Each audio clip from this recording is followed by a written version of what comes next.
you are a sick.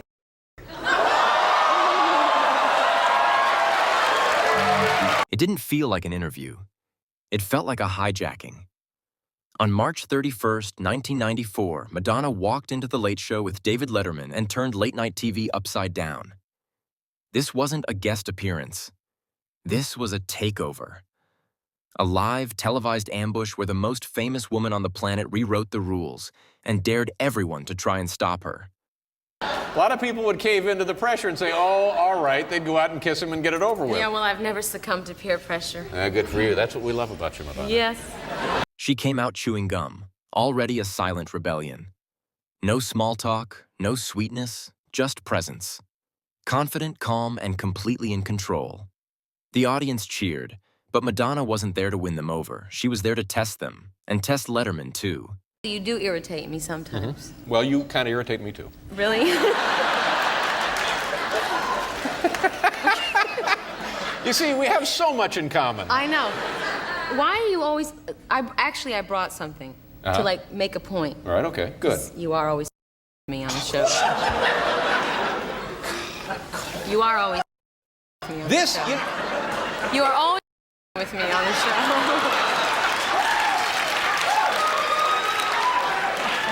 From the moment she stepped on stage, she refused to play along. She didn't sit when expected. She didn't smile when prompted. She didn't answer the questions. She questioned the questions. And when she finally did take her seat, it wasn't with poise and politeness. It was with total command. Arm across the couch, legs comfortably positioned. Back relaxed like she was in her own living room. Except this wasn't her living room. This was national television, and she was making it hers. Then came the moment. She reached into her purse and pulled out a pair of her own underwear. She handed them to Letterman. "Smell these," she said, calmly, confidently. What brings you... Wait a minute, aren't you going to smell them?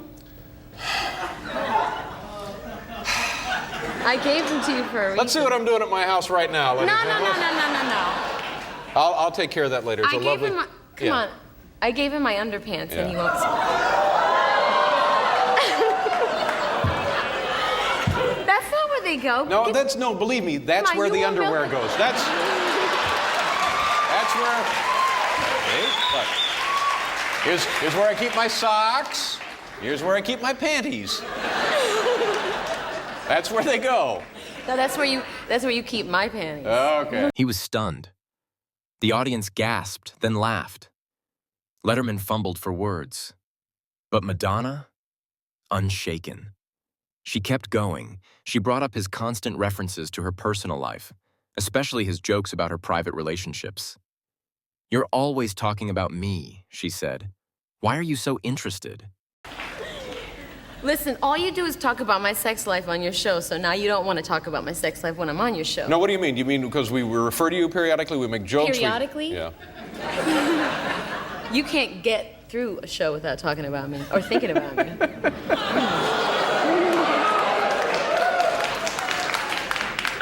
But do you mind? The studio laughed again, but this time it wasn't comfortable laughter. It was uncertain. No one knew where this was going, and that's exactly how Madonna wanted it. Then she pulled out a cigar. Not for drama, for control. She lit it without asking. She looked him in the eye. She challenged him, the audience, and the very format of the show. She was breaking the unspoken rules one by one, and doing it with a steady voice and a calm smile. When Letterman asked her if she was going to get into trouble for her behavior, she said, "I don't care anymore." She meant it. How do you do, ladies and gentlemen? Welcome back to the program. Madonna is here. Madonna and I are just sitting around smoking cigars, swapping recipes. Yeah. Also, counting crows and the world champion grocery bagger. Did you have jobs like that when you were a kid? Did you work in grocery stores, bagging groceries, any of that? No. Have you ever been in a grocery store? You really, yeah. Yeah, good. You know, you've really changed since the last time I was on the show. Well, we haven't seen you since like 6 years, 7 years or so. You used to be really kind of, like, cool. I know. There is no bigger dweeb than me. Money's made you soft. Really? You think so? Yeah. In what sense? Because you just kiss up to everybody in your show now. You do, man. You're always kissing up to, like, I see all these, like, you know, movie stars coming here, and Right. you're just... It's all gaga. I can You used to give people a hard time. Yeah. I can suspend that behavior tonight if you like.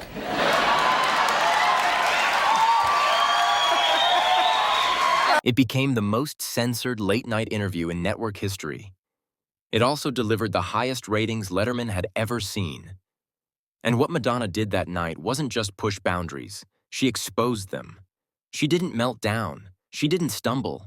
She didn't even raise her voice. She simply took control. From beginning to end. And in doing so, she showed what happens when a woman stops asking for permission.